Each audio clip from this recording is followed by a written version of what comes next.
కమనీయ కిశోర ముగ్ధమూర్తే కలవేణుపణితాదృతాననేందో మమ వాచి విజృంభతాం మురారే మధురిం నః కణికాపి copy copy.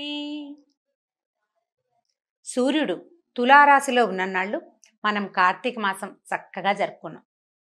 సూర్యుడు తులారాశి నుంచి ధనురాశిలోకి ప్రవేశిస్తాడు. ఈ ధనురాశిలోకి ప్రవేశించడాన్నే ధను సంక్రమణం అని, ధనుర్మాసం అని, మార్గళి అని రకరకాల పేర్లతోటి చెప్పుకుంటాం. ఈ తులారాశిలో ఉన్ననాళ్ళు అపురూపమైన రోజులు 30 రోజులు లేదా 29 రోజులు. ప్రతిరోజు పర్వదినమే, ప్రతిరోజు పూజే, ప్రతిరోజు ఏదో ఒకటి, రోజుకొకటి. పొద్దున సాయంత్రం స్నానం చేయటం, దీపం పెట్టుకోవటము, కార్తీక దామోదరుణ్ణి తలుచుకోవటము, శివ పూజ చేయటము, రుద్రాభిషేకాలు చేయటము, ఎన్ని రకాలు నదీ స్నానాలు, సముద్ర స్నానాలు, వాపి కూప తటాకాదులు అంతటా నిండి ఉన్న గంగానది స్నానం చేయటం, ఈ రకంగా గడిచిపోయింది. ఇక్కడి నుంచి ఈ ధను సంక్రమణం అఖండమైన విష్ణు పూజ, అఖండమైన విష్ణువారాధన, ఏమాత్రము ఒక్కరోజు కూడా తెంపు లేని విష్ణువారాధన. ఈ ధను సంక్రమణం గురించి ఎన్నో రకాల మాటలు, ఎన్నో రకాల కథలు, ఎన్ని కబుర్లో ఎంతసేపు చెప్పుకున్నా తనివి తీరని అతి గొప్ప వ్రతం.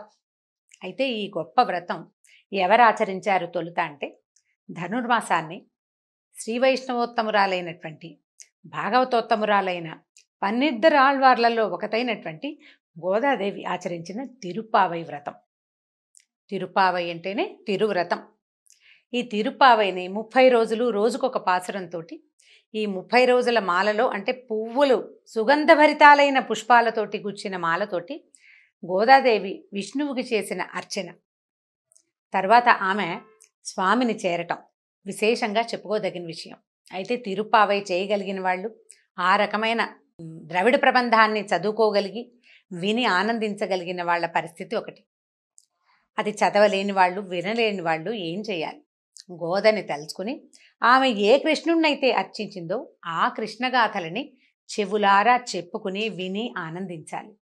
అయితే గోదాదేవి ఈమె ఎలాంటి మహాభక్తి పరురాలంటే, సాహితీ సమరాంగణ సార్వభౌముడు అని చెప్పుకునే శ్రీకృష్ణ దేవరాయల చేత, ఆయన చేత ఆముక్తమాల్యద గ్రంథం రాయటానికి అవకాశం ఇచ్చిన తల్లి. శ్రీకృష్ణదేవరాయల వారు శ్రీకాకుళంలో నిద్ర చేశారట ఒకసారి. నిద్ర చేస్తే, అది కూడా ఆంధ్ర మహావిష్ణువు దేవాలయం వద్ద నిద్ర చేస్తే ఆయనకి కలలో తెలిసిందట, ఇది వరకు తను విడిచిన మాల ఇచ్చిన ఒక చిన్నది ఉంది శ్రీరంగం దగ్గరలో, ఆమెని గురించిన గ్రంథం రాయి తెలుగులో రాయమని స్వామివారు స్వయంగా ఆజ్ఞించారని, ఆ తర్వాతే ఆయన ఆముక్తమాల్యద గ్రంథం రాశారని అంటారు. ఆముక్తమాల్యద అంటే విడిచి ఇచ్చిన మాల కలది, తను ధరించి ఆ మాలని భగవంతునికి సమర్పించినటువంటి మహాతల్లి గోదాదేవి. ఆమె గురించి చెప్పుకోవటం, ఆమె గురించి, ఆమె చేసిన పూజ, ఆమె ఏ రకంగా అయితే భగవంతుని చేరడానికి ప్రయత్నం చేసిందో అదే రకమైన ప్రయత్నాన్ని చేయగలగటం మన అదృష్టం, మనకి భగవంతుడు ఇచ్చిన అవకాశం. సోషల్ మీడియా వల్ల చాలా రకాల మంచి అవకాశాలు దొరుకుతాయండి. చిన్న చిన్న ఇబ్బందులున్నా ఈ సదవకాశాన్ని తప్పకుండా అందరూ వినియోగించుకోవాలి. అయితే తిరుమల తిరుపతి దేవస్థానం కలియుగ వైకుంఠంగా చెప్పబడుతుంది. అక్కడ కూడా ఈ నెల రోజుల పాటు ఈ తిరుప్పావైనే మన సుప్రభాతానికి మారుగా తిరుప్పావయ్యే చదువుతారు. ఈ నెల రోజులు తెల్లవారుజామునే స్వామికి సుప్రభాత సేవ చేస్తారు కదా, లేక ఈ సుప్రభాతం బదులు తిరుప్పావైనే చదువుతారట. అక్కడి నుంచి అమ్మవారు ధరించిన మాలని శ్రీరంగం నుంచి తెచ్చి ఈ స్వామివారికి ధరింపజేస్తారట. ఈ రోజుల్లో ధనుర్మాసంలో అయ్యవారు ఊరేగేటప్పుడు తులసిమాల ధరించి చిలుకని చేతబట్టి ఊరేగుతారట మలయప్ప స్వామివారు కూడా. అంత విశేషమైన భక్తాగ్రగణ్యురాలు. ఆమెను గురించి తలుచుకుంటూ భాగవతాన్ని మొదలు పెడదాం. అయితే ఈ భాగవతం ఏంటంటే పూర్తిగా కృష్ణగాథలే చెప్పుకోవాలి మనం. భాగవతం అంటే భగవత్ సంబంధమైంది కదా. అందులో 10వ స్కంధం కృష్ణ జననం. శ్రీకృష్ణుడు ఎక్కడ పుట్టాడు, ఎలా పుట్టాడు, ఎలా పెరిగాడు, ఏ బాల్య క్రీడలతోటి తన చుట్టూతా ఉన్న ప్రపంచాన్ని మోహింపజేశాడు, ఆ కథల్ని రోజుకొకటిగా చెప్పుకుందాం.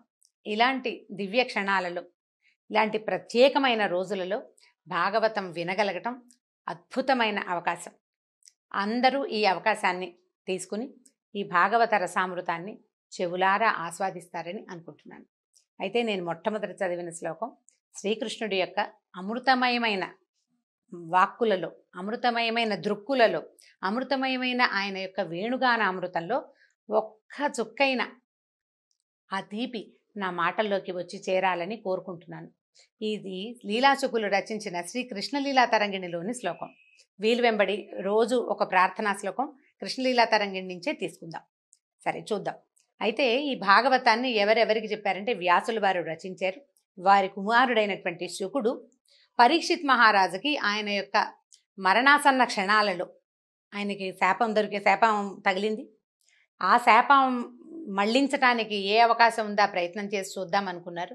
ఆయన ఒక చోట రక్షణగా ఆయనని ఉంచి భాగవతం వినడం ఆ ప్రక్రియని మొదలుపెట్టారు. ఈ భాగవతాన్ని శుకులే ఈయనకి తెలియజేశారు పరీక్షిత్తుకి.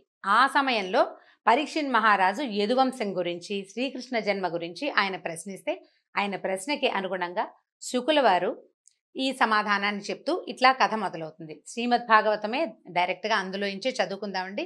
వేరే కొత్తదేది తీసుకురాకుండా వ్యాసుల వారిని అనుసరించే భాగవత కథలోకి వెళ్దాం మనం. అయితే ఈ శుకుడు యదువంశాల గురించి చెప్పారు. ఆహుకుడు అనే యాదవరాజుకి దేవకుడు, ఉగ్రసేనుడు అని 2 కుమారులు ఉన్నారట. అయితే దేవకుడికి 4 కుమారులు, 7 కుమార్తెలు ఉన్నారు. వాళ్లలో చిట్ట చివరిది దేవకీదేవి. అయితే ఉగ్రసేనుడికి కంసుడు, న్యగ్రోధుడు, కంకుడు మొదలైన 9 మంది కొడుకులను, 5 కుమార్తెలు ఉన్నారు. అదే కాలంలో శూరుడు అనే రాజుగారికి మారిష అనే భార్య ఉండేది. వాళ్ళకి వసుదేవుడు మొదలైన 10 మంది కుమారులు కలిగారు. అయితే ఈ రాజుగారి కుమారుడైనటువంటి వసుదేవుడు పుట్టినప్పుడు భవిష్యత్తులో ఇతడు విష్ణువుకి తండ్రి కాబోతాడని ఆకాశం నుంచి తప్పెట్లు, భేరీలు, దుందుభులు వాటంతటా అవే మోగినాయట. ఆనక దుందుభి అని పేరు పెట్టేవారట. అందరూ ఆయన అట్లా పిలిచేవారు. ఆ పిల్లవాడు జన్మించంగానే ఈయన విష్ణువుకి తండ్రి కాబోతున్నాడు అని ముందుగానే తెలిసిందట. ఈయన మహానుభావుడు, ఇలాంటి ధన్యాత్ముడని ముందు ఆయన పుట్టినప్పుడే తెలిసింది. ఈ ఆనక దుందుభిగా పేరు పొందినటువంటి వసుదేవుడికి మన దేవకీదేవినిచ్చి వివాహం చేశారు. వసుదేవుడు కాకుండా ఆయనకి ఇంకా 10 మంది, మొత్తం 9 మంది మగపిల్లలు ఉన్నారు. వాళ్ళకి 5 అమ్మాయిలు కూడా ఉన్నారు. వీళ్ళు ఎవరట? పృథ, శృతదేవ, శృతకీర్తి, శృతశ్రవ, రాజాధిదేవి అనేవాళ్ళు. అయితే వీళ్లలో పృథ అనే అమ్మాయిని ఈయన సూర్యుడి యొక్క స్నేహితుడైన కుంతిభోజుడికి పెంపకానికి ఇచ్చారు. కుంతిభోజుడి చేత పెంచబడింది కాబట్టి ఆమె కుంతి అయిందట. ఆమె పాండవుల తల్లి, శ్రీకృష్ణుడికి స్వయాన మేనత్త. అక్కడి నుంచి సూర్యుని యొక్క మరో కుమార్తె శృతదేవ, ఆమెని కరుష దేశాధిపతికి ఇచ్చారు. వీళ్లకు ఒక కుమారుడు కలిగాడు. అతను ఎవరంటే ఈ సనక సనందనాదుల శాపానికి గురైనటువంటి విష్ణు పార్షదులైన జయ విజయుల్లో ఒకడైన విజయుడు ముందు జన్మలో హిరణ్యాక్షుడిగా పుట్టి ఈ జన్మలో దంతవక్త్రుడుగా జన్మించాడట. తర్వాత సూర్యుని మరో కుమార్తె శృతశ్రవని చేది అయిన రాజుగారికి ఇచ్చారు, చేది దేశాధిపతికి ఇచ్చారు. వాళ్ల కుమారుడే చైద్యుడని, శిశుపాలుడని చెప్పబడతాడు. ఇతను శాపావసానంలోకి చివరి 3వ జన్మగా ఎత్తినటువంటి సనక సనందనాదుల శాపంలో చివరి శాపాన్ని పొందినటువంటి ఆ విష్ణు పార్షదుడు. జయ విజయులిద్దరూ, ఒకడు దంతవక్త్రుడుగాను, ఇంకొకడు శిశుపాలుడుగాను శ్రీకృష్ణుడు జన్మించిన కాలంలోనే స్వయాన అతనికి మేనత్తలకి కుమారులుగా జన్మించారు వాళ్ళిద్దరు. ఇప్పుడు వసుదేవుడు ఏం చేశారట? 7 కుమార్తెలు, దేవకుని 7 కుమార్తెల్ని పెళ్లి చేసుకున్నాడు. వీళ్ళు కాకుండా కూడా ఇంకా ఆయనకి భార్యలు ఉన్నారు. ఆ రోజుల్లో ఎక్కువ మంది భార్యలు ఉండటం చాలా సహజమైన సంగతి కదా. పౌరవి, రోహిణి, భద్ర, మదిర, రోచన ఇలా అనే భార్యలు కూడా ఉన్నారట. వీళ్ళకి సరే ఈ దేవిని వివాహం చేసుకున్నారు. ఈ వివాహం చేసుకున్న కాలంలో ఏమైందట? అమ్మాయికి పెళ్ళయింది. ఈ రాజుగారు వాళ్ళకి ఇతోధికంగా అమ్మాయికి బోల్డంత సంపదలు అవి ఇచ్చి పంపించారు. ఈ బాబాయ్ కూతురు అంటే పెత్తండ్రి కుమార్తె అయినటువంటి దేవకీదేవి ఆ ఆఖరి పిల్ల కావటం వల్ల కంసుడికి ఆమె అంటే చాలా ప్రీతట. చిన్నప్పటి నుంచి చాలా ఇష్టం అనమాట. ఈ చాలా ఇష్టమైతే ఏమైంది, ఆయన ఏం చేశాడు? స్వయంగా ఆ అమ్మాయి వివాహం అయినప్పుడు నేను ఈ పిల్లని నేనే అత్తారింటికి సాగనంపుతానని తీసుకుని బయలుదేరాడట. అయితే ఈ బయలుదేరిన దానికి ముందు ఏం చెప్తున్నారంటే, ఈ కృష్ణావతారం ఎందుకు వచ్చింది, ఎందుకు కృష్ణుడు భూమి మీద జన్మించాడు అని పరీక్షిత్ మహారాజు అడిగితే సుఖ మహర్షి ఇలా చెప్తున్నారు.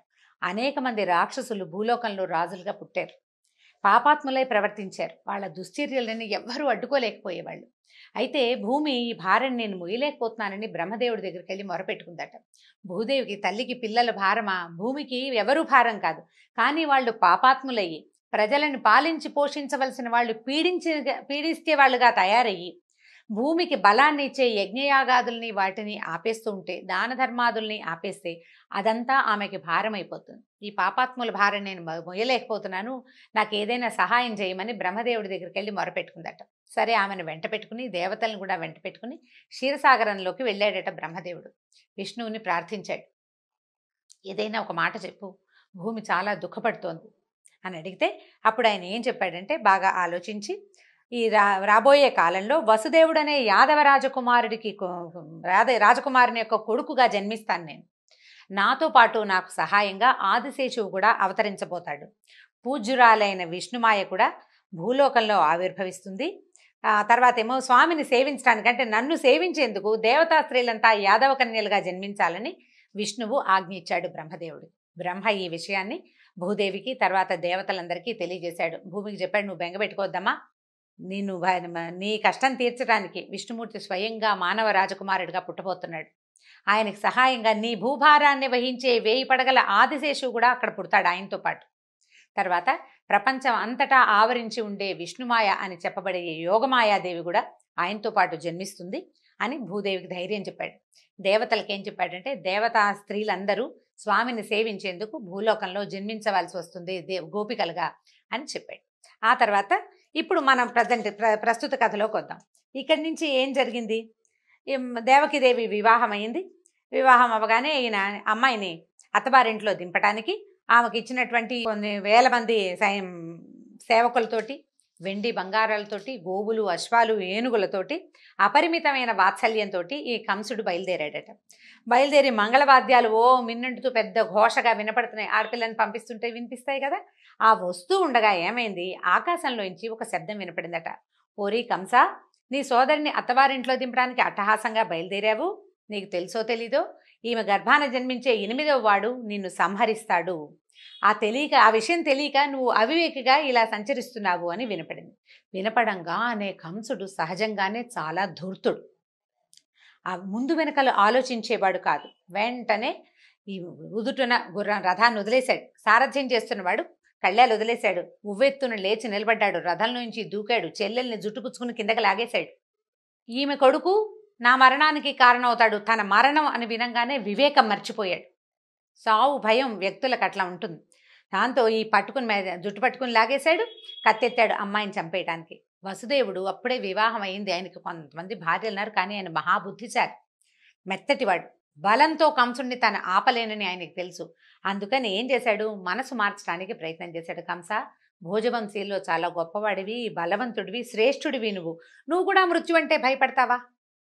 పైగా ఏదో గాలి మాట, ఆకాశంలో వినపడిన మాటకి భయపడి చెల్లెలు, పైగా అమాయకురాలు, నీకు ఎంతో ప్రేమ, నీకు చెల్లెలంటే కూతురు లాంటిది, కొత్త పెళ్లి కూతురు, పసుపు బట్టలతోటి ఉంది, నువ్వు ఇట్లా జుట్టుపుచ్చుకుని లాగితే పిల్ల బెదిరిపోయి భయపడుతోంది. ఇలాంటి ఆమెను వధించచ్చా నువ్వు? పైగా మృత్యువు ఎవరికి తప్పుతుంది? ఏ మానవుడికైనా మృత్యువు తప్పుతుందా? నీలాంటి మహావీరులు మృత్యువుకి భయపడతారా? ఒక మాట విని ఇంత పని చేస్తావా అని చెప్పి ఆపబోయాడు. కాతే మరణ భయంతో తనకి మరణం వస్తుందన్న మాట వినేసరికి ఉద్వేగానికి లోనైపోయిన కంసుడు వినలేదు. ఎందుకంటే ఆపాటికే కంసుడు నరమాంస భక్షకులతో చేరిపోయి ఉన్నాడు. అతని స్నేహితులందరూ మాంసభక్షకులు. సత్ప్రవర్తన కలిగిన వాడు కాదు, క్రూరుడు. దాంతో ఇంకా వేగంగా ఆలోచించి ఈయన ఏం చేశాడంటే, ఇప్పుడు ఆయన ఏమనుకున్నాడు, ఇప్పుడు ఈ పెళ్లి కూతురు మీద భయం కాదు కంసుడికి, ఈమెకు పుట్టబోయే సంతానం మీద. కాబట్టి సంతానం వైపు కంసుడి దృష్టి మరలించి ప్రస్తుతం ఈ భార్యని, కొత్త పెళ్లి కూతురిని రక్షించుకోవాలనుకున్నాడు. ఆయన ఏం చేశాడు, ఆలోచించుకుని వెంటనే ఏం చెప్పాడు, పైగా భయపెట్టినా నీకు మరణం తప్పదు లాంటి మాటలు మాట్లాడకూడదు, నిన్నేం చేస్తానో చూడు అనడానికి ఇతనికి అంత శక్తి లేదు, అతను ఇంకా మహాబలవంతుడు. అందుకని చాలా జాగ్రత్తగా తొణక్కండా ఏమన్నాడంటే, నువ్వు కంగారు పడకు, సంతానం కదా నీకు సమస్య, ఆ పిల్లాన్ని తెచ్చి నీకు ఇచ్చేస్తాను. మీ చెల్లెలేం చేసింది మధ్యలో? పైగా ఇప్పుడు నువ్వు తొందరపడి చెప్తే చంపేసావనుకో, స్త్రీ హత్య, సోదరి హత్య, కొత్త పెళ్లి కూతురు, నలుగురిలో ఇప్పుడే బయలుదేరావు, ఇంతలోనే నువ్వు ఇలా హత్యలకి దిగితే నీ గ్లామర్ పోతుందని చెప్పి బెదిరించాడు. అంతే అనమాట. అది మంచి మాట. నీ తాలూకు పరువు పోతుంది. నువ్వు మరణ భయంతో ఇలా ఒక స్త్రీని వధించావు అనే పాపం మూటగట్టుకుంటావు. దానివల్ల నీకు పాపం వస్తుంది. మరణం పట్ల భయపడడం వల్ల కూడా నీకు ఉత్తమగతి రాదు. సంతానం వల్ల నీకు సమస్య, కాబట్టి పుట్టిన సంతానాన్ని పుట్టినట్టు నీకు తెచ్చిస్తాను అని చెప్పి ఒప్పించాడు. ఒప్పించేసరికల్లా సరే సర్దుకున్నాడు కంసుడు, కాస్త ఆలోచించుకున్నాడు. అందరూ తన వైపే చూస్తున్నారు. పరువు పోతుందన్న మాట అక్షరాల నిజం. తండ్రి తల్లి అందరూ ఏమంటారో, చుట్టుపక్కల ఏమంటారో, నగర పెద్దలు ఏమంటారో నాలుగు ఆలోచించుకుని, సరే వసుదేవుడు చాలా మంచివాడు, బుద్ధిమంతుడు, పైగా ఆనకదుందుబిగా పేరు పొందినవాడు, కాబట్టి అతని మాటని ఒప్పుకోవాలనుకుని ఏం చేశాడు కంసుడు, అమ్మాయిని వదిలిపెట్టేశాడు, అత్తవారింటికి పంపేశాడు. దేవకిదేవి వసుదేవుడు వాళ్ళ ఇంటికి వెళ్ళిపోయారు. కంసుడు స్థిమితపడి మళ్ళీ తన పని చూసుకున్నాడు. ఇంకా కొంతకాలం జరిగిన తర్వాత ఈ మన దేవకీదేవికి మొట్టమొదట ఒక కుమారుడు పుట్టాడు, కీర్తిమంతుడు అనే పిల్లవాడు. అయితే ఈ వసుదేవుడు ఏం చేశాడు, అన్న మాట ప్రకారం పిల్లవాడిని తీసుకొచ్చి కంసుడికి అప్పచెప్పాడు. అప్పటికి కంసుడికి భయము తగ్గిపోయింది. మనం వినగానే ఒక కంగారు వస్తుంది, ఉద్వేగం వస్తుంది వ్యక్తులకి. కొంతకాలం గడిచేసరికల్లా ఏమవుతుందిలే, ఏదో ఆకాశంలో వినపడింది, ఏమవుతుంది అని కొంచెం కాస్త నిదానించాడు. పైగా అష్టమ గర్భం తన మరణానికి కారణమవుతుందని తెలుసుకున్నాడు. దీంతో ఏం అవ్వదు అని అనుకుని ఏం చేశాడంటే, మొదటి పిల్లాడి చోట ఏముంది, 8వ పిల్లాడు కదా బావా, అప్పుడు తీసుకుందాంలే, అప్పుడు చూద్దాంలే, నువ్వు పిల్లవాడిని తీసుకెళ్ళిపోమని పిల్లాడిని వసుదేవుడికి ఇచ్చి పంపించేశాడు. ఈ వెనక్కి వెళ్ళాడు కానీ వసుదేవుడు ఈయన్ని నమ్మల, కంసుడిని నమ్మలేదు. వీడి బుద్ధి ఏ క్షణాన్ని ఎటు తిరుగుతుందో తెలీదు. వాళ్ళ చంపేస్తానన్నవాడు ఇవాళ సర్దుకున్నాడు, ఇవాళ పంపేసిన వాడు రేపు మళ్ళీ రమ్మంటాడేమో తెలీదు అని ఆ భయంతో మెల్లిగా ఇల్లు చేరాడు వసుదేవుడు. ఇంతలో నారద మహర్షి కంసుడి దగ్గరకు వచ్చాడు.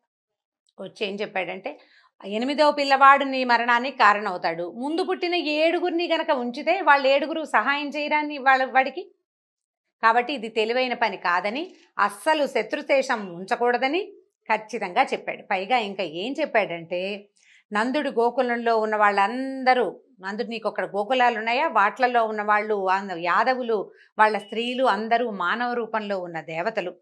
రాక్షస సంహారం కోసం విష్ణువే దేవతల్ని ఈ రూపంలో పంపాడు. కిందటి జన్మలో నువ్వు కాలనేమి అనే ఒక రాక్షసుడివి, నిన్ను విష్ణువే వధించాడు. ఈ జన్మలో కూడా నీ వధ విష్ణువు వల్లే జరుగుతుంది. అక్కడ పుట్టబోయేవాడు సాక్షాత్ విష్ణువేనని నారదుడు గుప్పందించేశాడు కంసుడికి. దాంతో ఇక ఎంతమందినైనా చంపేసి తన ప్రాణాలు కాపాడుకోవాలనుకునే పాపాత్ముడు ఇతను కంసుడు. తనకి మరణం తప్పదు, మానవుడికి మరణం తప్పదు, ఎలాగూ పోతాం కదా అని అనుకోలే. వాళ్ళని చంపైనా ప్రస్తుతానికి మనం బతకాలని భావించాడు. దాంతో వెంటనే ఏం చేశాడు, ఆ చంటి పిల్లవాడిని మొట్టమొదటి ప్రథమ సంతానమైన కీర్తిమంతుడిని వధించాడు, చంటివాడిని. అక్కడి నుంచి వీళ్ళిద్దరిని చెరసాలలో బంధించాడు.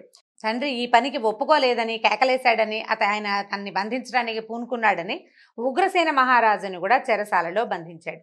తండ్రి రాజ్యానికి తానే రాజై మధుర రాజ్యంగా, అది మధుర రాజధానిగా ఆ రాజ్యాన్ని పరిపాలించడం మొదలుపెట్టాడు.